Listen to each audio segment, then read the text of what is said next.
Twitter users from around the world are convening in an international conference to find solutions to our worst problems, like Twitter users from around the world.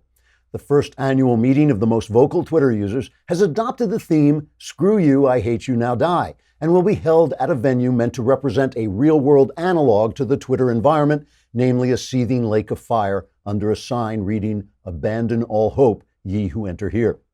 In speeches of 280 characters or less, Twitter experts will address such pressing problems as, why don't people you disagree with get cancer when you wish they would? And if people can't be civil and have a reasoned argument, why don't they just shut up and go to hell?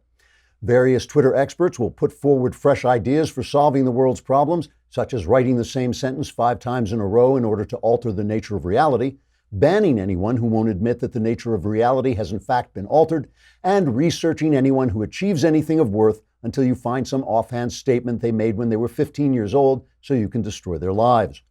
Some Twitterers will deal with more philosophical questions like, why do people celebrate the achievements of great men when anyone can go on Wikipedia and see they were not as woke and high-minded as someone who never achieved anything except tweets about how great men weren't as woke as they are? And why do people still listen to the music of Mozart when he was born in the same country as Hitler, which obviously makes listening to Mozart the same as being a mass murderer of Jews, not that I like Jews all that much in the first place. At the conference's final ceremony, more of the world's worst problems will be solved by locking the conference hall doors and setting the place on fire. Trigger warning, I'm Andrew Klavan, and this is The Andrew Klavan Show. I feel hunky-dunky, life is tickety-boo. Birds are winging, also singing hunky-dunky-doo. Ship-shaped, ipsy-topsy, the world is zippity-zing. It's a wonderful day, hurrah, hooray! It makes me want to sing. Oh, hurrah, hooray! Oh, hooray, hurrah! So if you ask me, so far this election cycle, the only person who said anything illuminating at all has been goofy cat lady Marianne Williamson, who opined that a dark psychic force has been unleashed in our country. Now, as someone who identifies as a dark psychic force himself, I don't like to see dark psychic forces demonized, unless, of course, they're actually demons, in which case it's okay. Some of them may actually be demons. There are certainly demons of hatred on the right. You find them on the dark web, mouthing off in comment sections, and at underattended neo-Nazi gatherings that get more news coverage than they deserve. And there are demons of hatred on the left. You find them hosting the network news and running for president. Yesterday, it was this mainstream left that utterly disgraced itself by continuing to distort the president's statements to make them sound racist, by linking Trump to the rightest murderer in El Paso while ignoring the leftism of the murderer in Dayton, and by repeatedly proclaiming that anyone who disagreed with leftism is a supporter of white nationalism. Now, I've said this till I'm tired. Trump is rude. Rude is bad. Trump's rudeness addresses the serious problems of political correctness and lily-livered conservative cowardice, which are real problems. But it degrades our dialogue and makes us almost as ugly as the people we're opposing, which is a problem in itself. Trump should work on this, and the people around him should talk to him about it.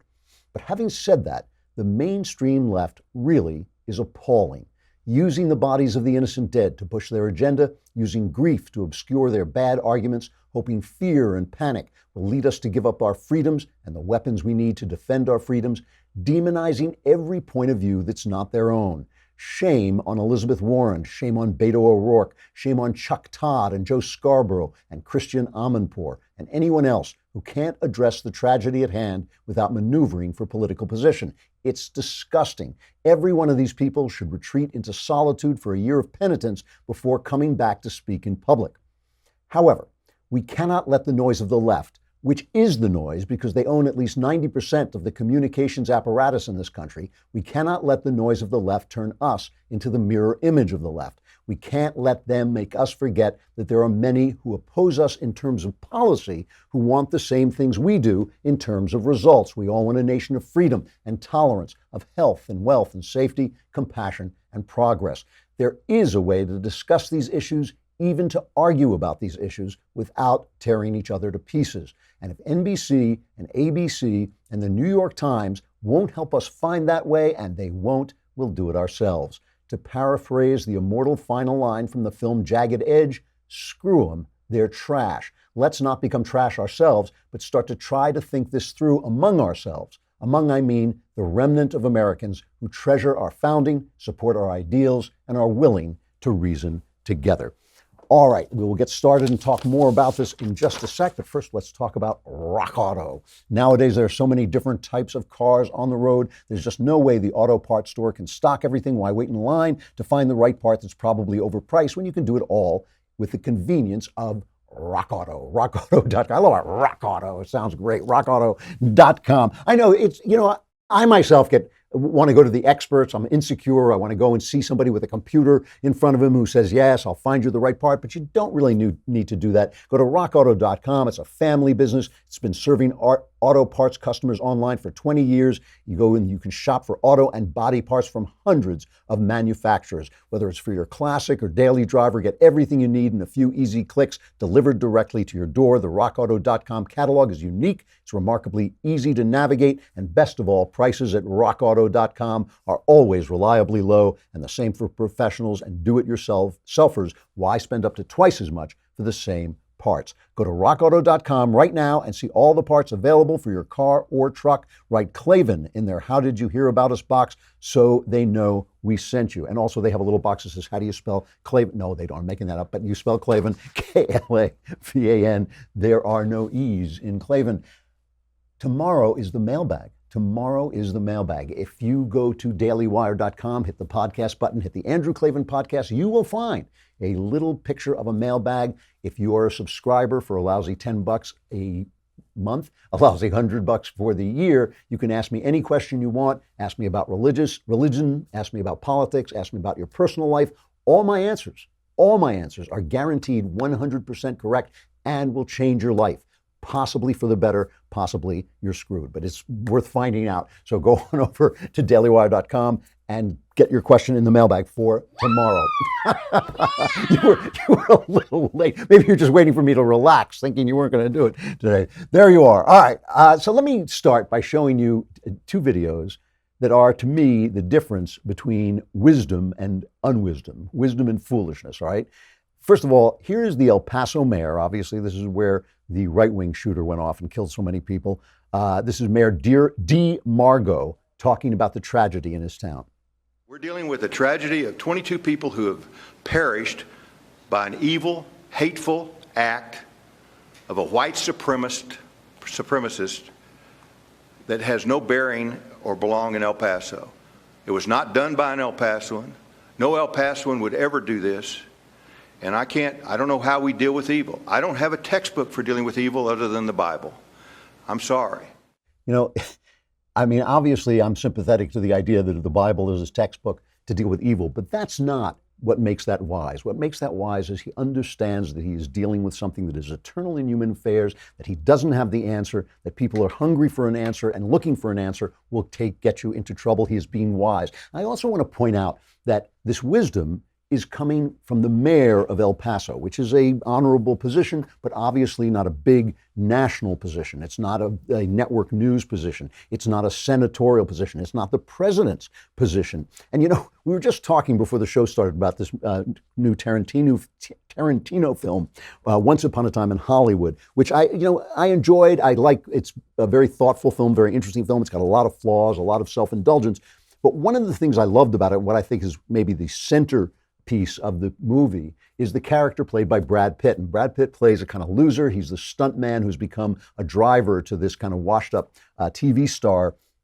He's kind of the TV star is kind of the Clint Eastwood character before he starts making spaghetti westerns.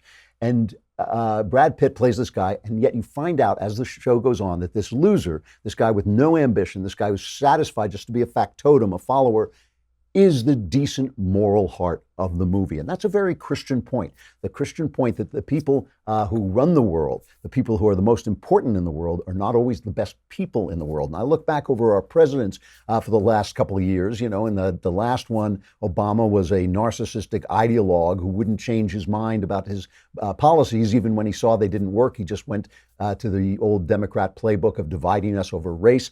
The guy before that, of course, was George W. Bush, who was a decent person, but also just not really equipped to deal with what he needed to deal with. And before that, we had Clinton, who was credibly accused of being a rapist. Our presidents, our top people, are not always the best people. And sometimes you got to turn, you shouldn't be confused by the fact that the people who get paid the most, the people who have the most power, the people who are in the news, the people who are held up to us as idols are frequently false idols. And maybe it's the mayor of El Paso who has something really to speak to us, and we have to follow the wisdom and not the people who are necessarily in the news. One of my many hilarious brothers that I have once made a really funny comment talking about someone he hated. He said he's the worst person on earth who doesn't run a country, which I just always thought was a great line, because it tells you the powerful people are not always the wisest, not always the people we should follow. Now let me play you unwisdom or foolishness. Yesterday, I ended the show with an absolutely hilarious cut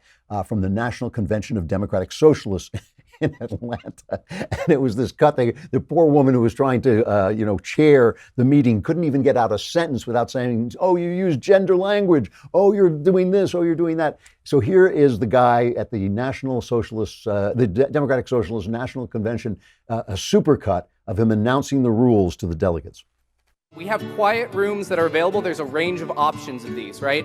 One thing to note there, please don't go into that space with anything that's like an aggressive scent, for instance, right? First and foremost, use the proper doors. Don't try and exit through these or any other sort of like fun shortcuts you see. You have to have your credentials at all times. There are right-wing infiltrators who are trying to get in here and generally try to be chill, right? Take a deep breath. Feel better before you say anything. Please don't tweet photos of your credentials. If you have friends here that you would like to be here and they don't have credentials, don't let them in. Don't make exceptions for those people. Don't really talk to anybody who doesn't have a credential, especially if they claim to be from the press. Please do not talk to anybody who identifies themselves as a member of the press. Don't talk to cops. Don't talk to MAGA. Don't talk to cops if there are cops there for any reason at all, right? If you do see someone talking to cops, let the marshals know. Socialism doesn't really seem all that relaxing, does it? And of course, this is the left in a nutshell, and this is unwisdom in a nutshell. The idea that you can control events to the extent that you can overcome the passions, evils, corruption that are endemic to being a fallen human being in a fallen world. I mean, that is almost the definition. It's the picture of unwisdom in the dictionary. The picture of wisdom is a guy whose modesty, whose knowledge that there are things that can't be controlled, things that can't be fixed, things that are going to be what they are going to be. That is wisdom. And this other thing leads to tyranny. It's this idea that somehow we can create something that is powerful enough to stop accidents, to stop tragedy, to stop evil. I mean, that's how you get warnings on coffee cups that coffee is hot. That's how you get into these things. So don't use this word, don't gender your language, because then all the problems that exist because of the wonderful division of the genders, all those problems will disappear if we just pretend those genders don't exist. There's a piece in the Wall Street Journal today by Christian Snyder of College Fix, which is a great website, talking about bias response teams and how they try to stop there from being any bias, and they turn the college campuses into a surveillance state. And he went out and he got transcripts of them to find out what kinds of things are reported as bias. He says at the University of Utah, a male student was joking around with his friends, complained that his computer battery was dying. Someone gave him a plug to plug it in. He couldn't get it in. They said, jam the cord into the power socket. And he said, that's rape. And I'm not raping my computer, he joked. And a female student overheard that and filed a complaint. The reporting then becomes ideologically biased. And this is the thing, right? You start out just trying to control what you think is evil, but then you realize that in order to do that, you must be the arbiter of good and evil. So everything becomes your opinion writ large, and you try to shut everybody down. He has a Michigan State University student reported his dorm roommate for watching a video of conservative commentator Ben Shapiro. Now, that I understand, of course. We don't want people running around listening to Ben Shapiro. But when a University of Oregon professor defended Justice Brett Kavanaugh's nomination, a female student reported she was deeply offended, and that completely discredited sexual assault survivors like myself and Dr. Christine Blasey Ford. A Portland State student filed a complaint against a woman who jokingly described herself as being schizophrenic. An Asian American student at the University of Minnesota reported a food service worker for saying hello in Japanese and Indian. Jeepers creepers. An Indiana University teaching assistant filed a case against a guest lecturer who tried to explain the role of the FCC by citing the Janet Jackson Nipplegate controversy and so on and so forth, trying to stamp out evil becomes tyranny. It becomes this idea that you are the arbiter of where good and evil lies. And that's the thing about, libertarianism. Libertarianism as a religion, even as a party, is not a good idea. But a little bit of judge not lest you be judged, a little bit of, live and let live is the way forward for freedom. You have to have that for freedom. Cultural problems need cultural solutions. If you think there's something wrong with the culture, you have to solve it that way. This is what our news media has now done. Our news media is now trying to shut down any conversation, and they are well willing to use these tragedies in El Paso and Dayton, to use the murder of innocent people. I mean, these are real people, right? These are real people who have lost relatives, who have lost loved ones, who have lost the closest people to them, who have lost children, which is the worst thing that can happen to you on this planet. To use that to gin up enthusiasm. People, Democratic candidates are fundraising off this. And the news, we played some of this. I'm not going to go into it. Elizabeth Warren, Joe Biden compared Trump to the KKK. Beto O'Rourke has been absolutely appalling. Beto O'Rourke has got 0% or something like this. And I guess he's getting desperate and he's just screaming about what a racist Donald Trump is. But all of this stuff would not exist without the media. And at least I can understand that the Democrat candidates are trying to win power. So like all people who try to win power, they're willing to do anything they can to get anything they can get away with to get their hands on power. So Elizabeth Warren, it's disgusting to connect Donald Trump to these shootings. It is absolutely appalling to twist everything he says to make it sound racist.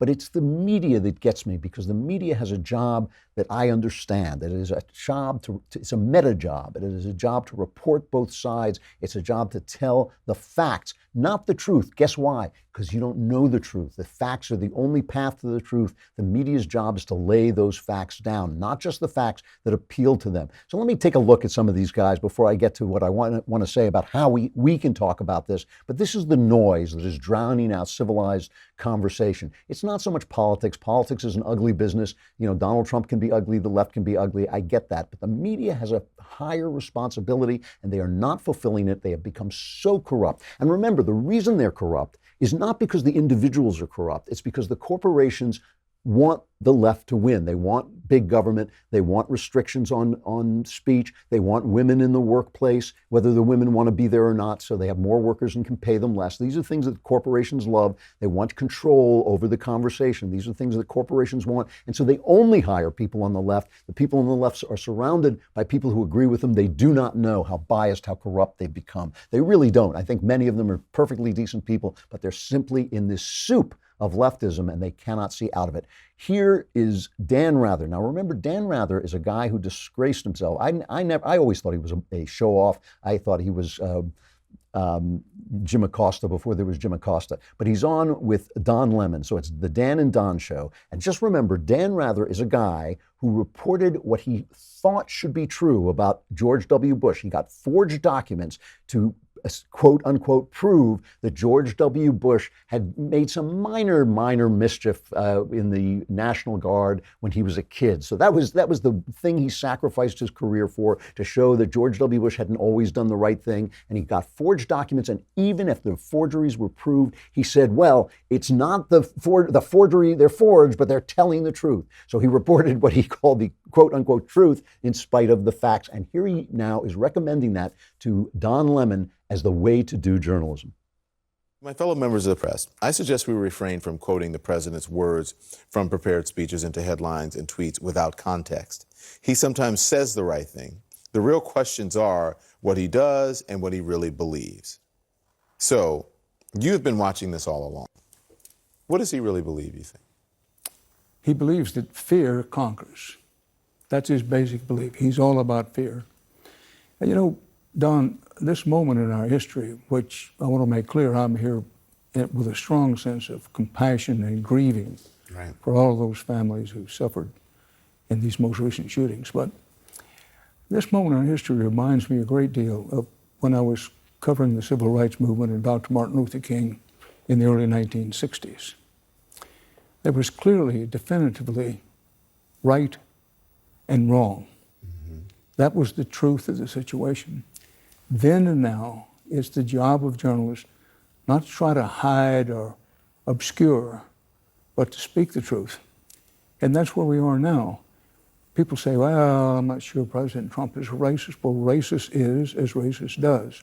So it's the Forrest Gump school of reporting. Racist is as racist does. He's not going to report what the president says. He's going to report what he is, what he means, what he thinks, what he feels. I mean, that is exactly the opposite of how you do journalism. You report what people say. You report what people do. You don't have to tell people the meaning. And he does not know the truth. He does not know, is not the arbiter of the moral truth. He has a job. His job is a meta job. It is above the questions of truth and of good and bad that we have to decide. We, the people, have to decide. His job is to deliver the facts. That's a meta job. And he doesn't do it. And he didn't do it. And that's why he lost. That's why he was disgraced. And that's why he's talking to Don Lemon, which is as low as you can sink in media.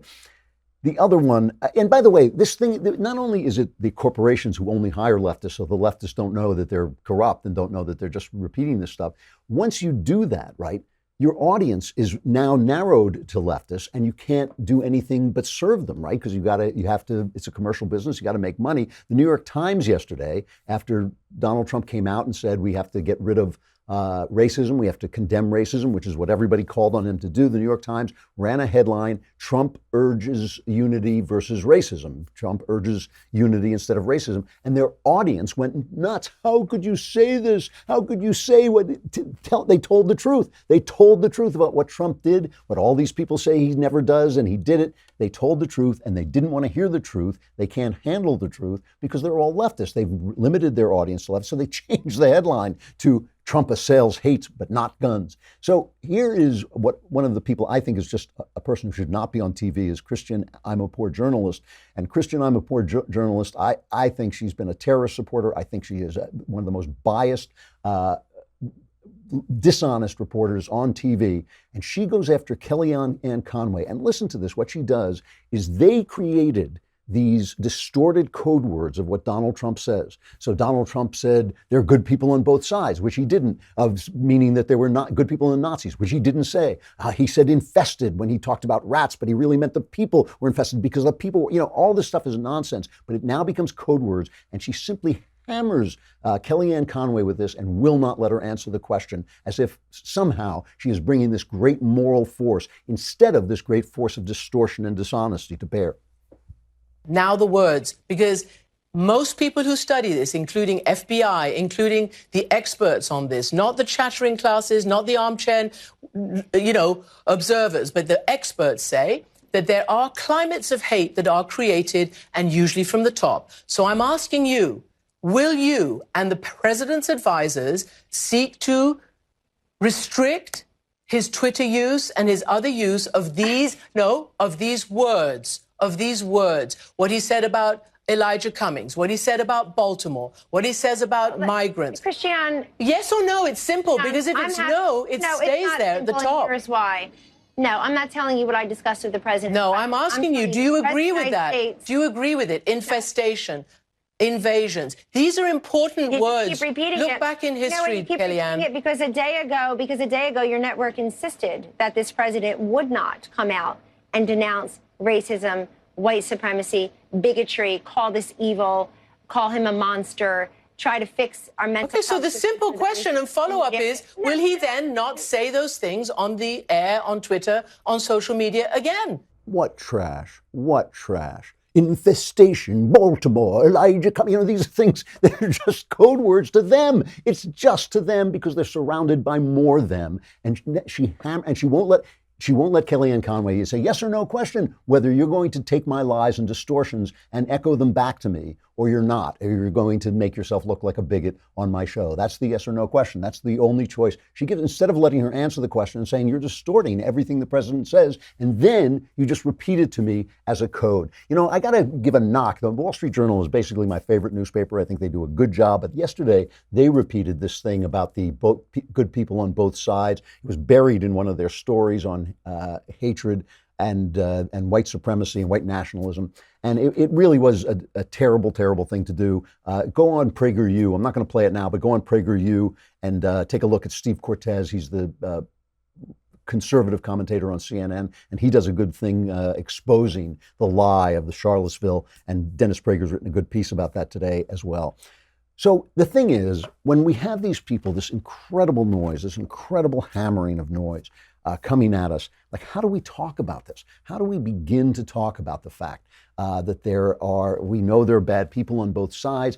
It does seem to me that only the right is condemning the hate on the right, but the left is not condemning the hate on the left. The left exemplifies the hate on the left. The left amplifies the hate on the left. But that is leaving out all the people, I believe, many, many people who probably are saying the same thing. I told you I had a conversation with a liberal where he said to me, I don't like this anti-free speech stuff either. And I neglected to say to him, well, what else is there on the left? What do you stand for? What does the left stand for? And I think we should talk about this. I think we really should. I wish more leftists would come on. I asked them that they won't come on because they've been trained to think that people like me are white supremacists.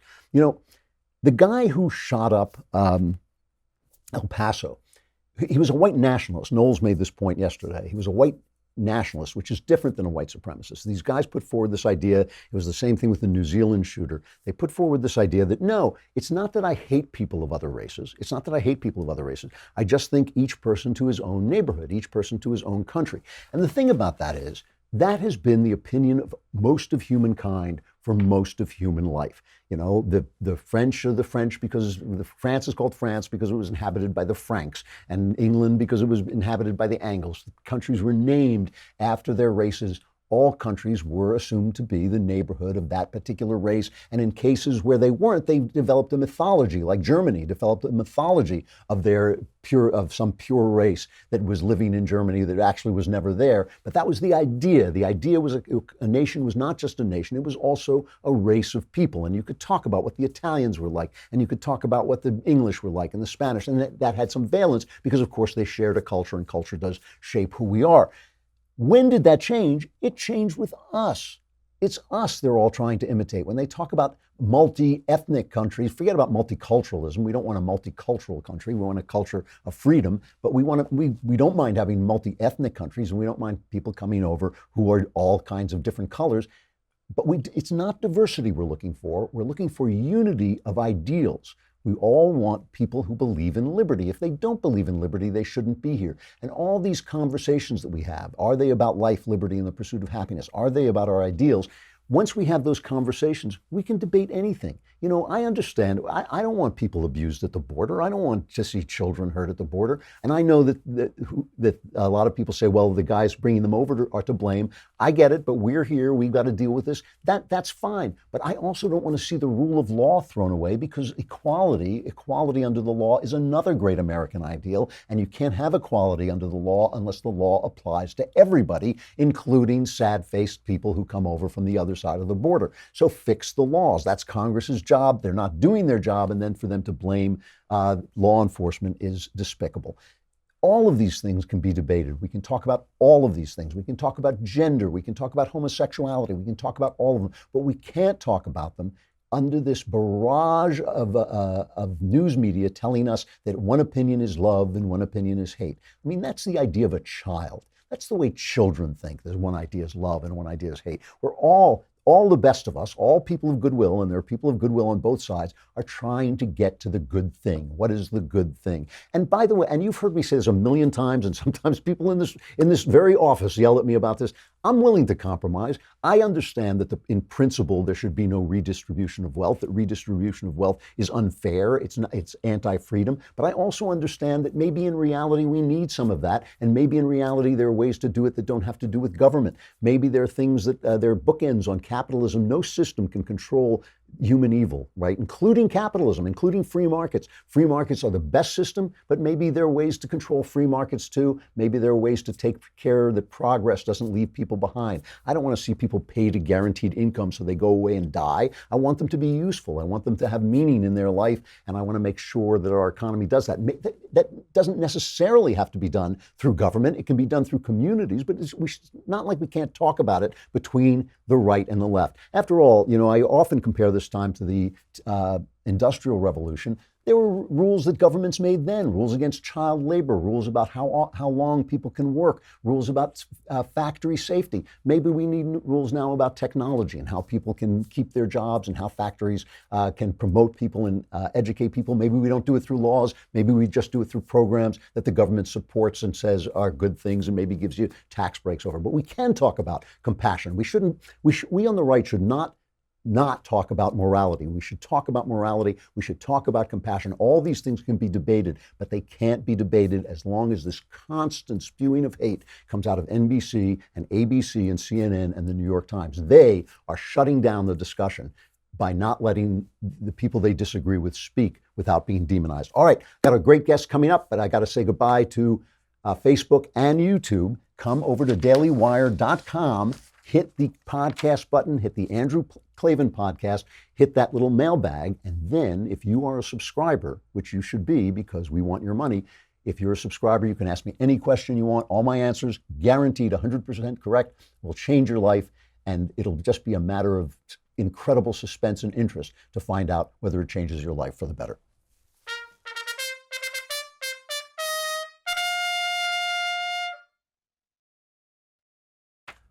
All right.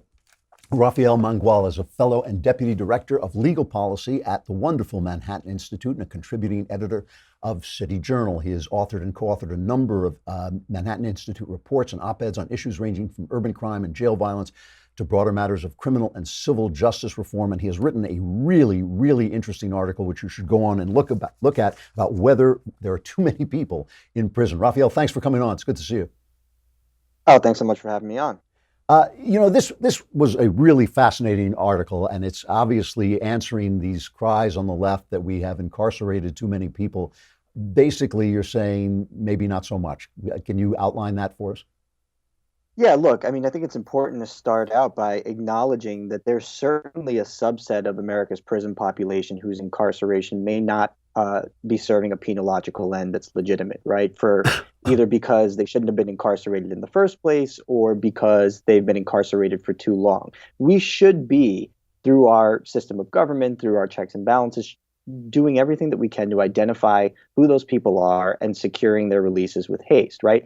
But that reform movement is one of marginal reforms, right? That's wholly different in character and scope from what is being called upon or called for on the left, and that is the large-scale sort of decarceration. You see things like the hashtag Cut 50 initiative. You hear people like, Joe Biden promising that his criminal justice plan will have the prison population in X amount of years. When we start getting into that territory, I think the underlying assumption of those arguments is that not only do we incarcerate too many people, but we incarcerate so many people, more than we should, that you can literally release 50% of prisoners today and not have any backlash in the form of a decline in public safety. And that's just not the case, right? The data are very, very clear that the vast majority of people who are behind bars in America are very serious, very violent, very chronic offenders whose incarceration provides the communities that they came from a real tangible benefit in the form of that criminal capacitation. And to the extent that we let these people out in large numbers, I think we're already seeing what that looks like in jurisdictions around the country, namely Chicago, Baltimore, Philadelphia, St. Louis, where you have huge chunks of murders, for example, being committed by people with an active criminal justice status, which is to say people who were either on bail at the time or on probation or on parole. There was a piece in NBC that just came out saying that over the last 60 days, 6 people have lost their lives at the hands of parolees alone. Right. So these are real considerations that I don't think Democrats are really grappling with in a serious way. And it was what I was hoping to raise with my piece. When they beat up on Joe Biden because he helped pass the tough on crime bill, he makes the point, which I think is a fair point, that people have forgotten just how bad crime was in this country. That's right. That's how we got here in the first place. They not only have they forgotten how bad crime was in the country, but they've forgotten how depoliticized that issue was. There was, near unanimity on both sides of the aisle that we needed to do something drastic and serious to address violent crime in urban America, right? I mean, people point to, for example, his support for the Anti-Drug Abuse Act of 1986, which actually often gets conflated with the '94 crime bill that he's been getting hit with. And what they don't understand is that, when they characterize legislation like that as racist and overly punitive, what they never address is the fact that it passed the Senate. I think it was 97-3. 16 of the 19 members of the Congressional Black Caucus at the time co-sponsored the bill that set the 100-1 sentencing disparity between crack and powder cocaine. Right? You had Charlie Rangel on national TV debating William F. Buckley, not only arguing that we shouldn't legalize drugs, but actually offering up at one point in the discussion that we should consider life in prison for certain drug dealers. Right? So the temperature of the American public at that time, namely the 80s and 90s, was one that was very much elevated by virtue of the fact that, for example, in New York City, there were 2,200 plus murders in 1990. When you look at criminal justice policy through 2019 eyes, it's very easy, to claim from the safety of an ivory tower or a safe suburb that we can just start releasing prisoners willy-nilly. But the data say that that's dangerous. We're talking to Rafael Manguel from am I pronouncing your name correctly? You are, yeah. All right, there you go. From the terrific City Journal. You should check out his latest piece, which is really interesting. And one of the things you write about in this piece is the fact we do seem to incarcerate more people per capita than other nations. So that's right. Is there something there that can be addressed? I mean, is there some problem there that we have that other countries don't have? There is, unfortunately, right? And this is something that you're hearing a lot about now in the context of the gun control debate, right? I mean, Democrats never hesitate to point out, for example, that Western European democracies and other developed nations have significantly lower gun crime and murder rates than the United States does, and they do this, in conjunction with the call for gun control. But there's a tension there in that argument with their positions on criminal justice reform, because they also, at the same time, lament the fact that, for example, we have 25% of the world's prison population, but only 5% of the world's general population. Well, a large part of that is because we have so much higher levels of serious violent crime, namely gun crime, right? So that elevated level of violence translates to a larger prison population. The other thing that I think plays a big role in this too is resources, right? The United States is a uniquely rich country. We have an ability economically to devote a significant amount of resources to our criminal justice apparatus that other countries around the world can only dream of having. I mean, it's we have a higher per capita incarceration rate than El Salvador. But that's not because El Salvador doesn't wish they could imprison more of their criminals, right? They have a significantly higher rate of violent crime, but they simply don't have the economic ability to do that. And so these international comparisons, I mean, I don't really think are being made in good faith, especially in light of the implicit recognition in the gun control debate that we have higher rates of violent crime than a lot of these nations. Is that something? I mean, do you think that gun control is part of the answer? No, I don't. And one of the things that's often pointed out in this debate, right? Chicago's often pointed to as an example, right? They say, look, Chicago's murder rate is so high because Indiana has such loose gun laws that they're feeding guns across the state line into the city of Chicago, and that is why we have so many murders in Chicago. But there's no real comparable jurisdiction in the state of Indiana with a murder rate high. I mean, Gary, Indiana, is pretty dangerous, and parts of Indianapolis have struggled, but nowhere near on the scale of what you see in Chicago. And there was actually a study done in the city of Chicago of the origin of guns that were used in crimes, and it turns out that twice as many crime guns originated in the state of Illinois as compared to Indiana. And the guns that came from out of state came from as far away as Mississippi in some cases. So the idea that this is something that you can control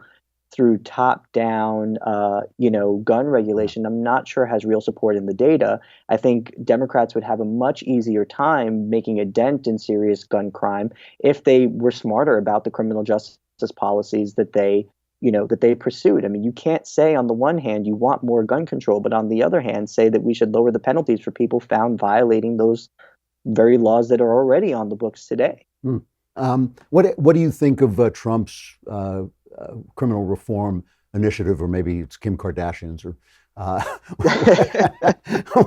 Kanye West? Kanye West. No, but where do you stand on that? Act is actually, the First Step Act is actually, I think, one of the reasons it got so much bipartisan support is because of the limited scope of it, right? I think it's a good way to kind of look at a way to do a somewhat of an experiment through relatively small scale legislation, right? This First Step Act only applies to a subset of the federal prison population. When people talk about prison populations, they often think that the federal prison population makes up a big chunk of who's behind bars in the United States, but it's only about 10 to 12% of our national prison population. So, it's relatively limited, mostly to drug offenders and people who have already served a significant amount of time in prison. So I do think it does some good things. However, there are some things in it that I'm not so sure about. And one of my biggest sort of hangups with the way that legislation was drawn was, one of the things that it does is it sort of develops this risk assessment tool where it's supposed to give prisons and the department, the Federal Bureau of Prisons, the ability to assign a risk score essentially to prisoners. And I'm not convinced that the algorithms being used to do that are all that reliable. And what the First Step Act lacked, which I think it should have had, was any kind of sunset provision that would have been triggered by a lack of success, right? So if it turns out that these risk assessment scores aren't doing a particularly good job of, predicting who's going to reoffend when they get out, there's nothing in the language of the legislation that says, well, it goes away and you have to sort of, start over. I would have liked to have seen something like that. But again, I think what we saw in the First Step Act is a far cry from what, mainstream Democrats are now calling for on the debate stage in the way of criminal justice reform. Rafael Manguel, I've got to stop. I have a lot more questions I want to ask you, but I'll look for more from you in City Journal, and hopefully you'll come back. I would be happy to. Thanks very much, Rafael. I appreciate it. Thank you. All right, a final reflection. At one of the debates, Joe Biden, who's obviously the big target because he's the front runner, came under fire from Kirsten Gillibrand for an article he had written many years ago, an op-ed he had written. Do we have that piece? Yeah, go ahead. He wrote an op-ed. He voted against it, the only vote. But what he wrote in an op-ed was that he believed that women working outside the home would, quote, create the deterioration of family. He also said that women who were working outside the home were, quote, avoiding responsibility. And I just need to understand, as a woman who's worked my entire career as the primary wage earner, as the primary caregiver. In fact, my second son, Henry, is here. And I had him when I was a member of Congress. So under Vice President Biden's analysis, am I serving in Congress resulting in the deterioration of the family because I had access to quality, affordable daycare? And this is a typical leftist technique of, are you going to call me to my face, say that I did something wrong, where the individual case is used to obscure the greater point. There's a terrific op-ed today, I think, or yesterday, in the Wall Street Journal by Erica Commissar, a psychoanalyst and author of Being There, Why Prioritizing Motherhood in the First 3 Years Matters, who says that Biden was right. She says this was a cheap shot. In the op-ed in the Daily Times of Salisbury, Maryland, then Senator Biden called for government to help families of modest means to adequately provide the material necessities of child rearing. He also warned that a cancer of materialism was eating away at the family. And that, she says, is exactly what has happened over the past 40 years. Parents come to my practice regularly to discuss symptoms their children exhibit due to their families having busier and more distracted lives, premature separation, children being placed in daycare as early as 6 weeks old, and their parents' lack of interest in nurturing. In other words, what she's saying is children need moms. She says families are best, even extended families are good, but obviously moms are best. We started this show talking about the Brad Pitt character in Once Upon a Time in Hollywood, talking about the fact that the people who are the best people are not always the most powerful people, are almost never the most powerful people, the most famous people, the richest people, the people who exemplify the values that we are supposed to hold dear, that we tell ourselves we hold dear, that we make speeches about holding dear, are sometimes the people who don't become famous. And among those people, I would say first among those people are moms. All those bumper stickers you see about how good girls don't make history, no, that's true. Mostly madmen make history. Mostly horrible people make history. Mostly horrible people become movie stars. Mostly awful people make it to the top, where it is the moms, it is the decent people who hold up the world and who exemplify the values we are supposed to love. And if you read your old friend, the New Testament, you will find that Jesus had a lot to say about this, that the world is not to be the arbiter of our values. And with mass media, with a materialist left in charge of all communications, that is the idea that they're putting forward. And if it seems that I say to women, you should stay home and be moms, do I think many women would be happier doing that and more valuable doing that and do something more important with their lives? Yes, I do. I have no power over your life. Do what you got to do. You know yourself. You know who you should be and what you should be doing. I'm simply saying that the idea that the people who get paid the most, the people who get on TV the most, the people who get the most power, that the idea that those are the best people is exactly the opposite of the truth. Mailbag tomorrow. Get your questions in. I'm Andrew Klavan. This is The Andrew Klavan Show.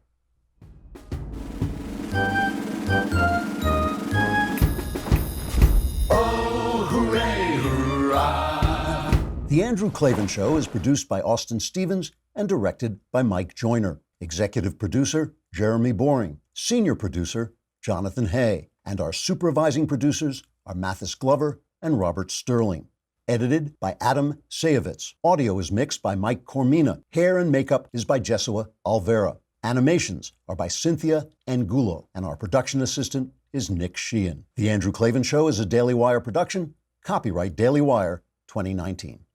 If you want to delve the depths of leftist madness, head on over to The Michael Knowles Show, where we examine what's really going on beneath the surface of our politics and bask in the simple joys of being right.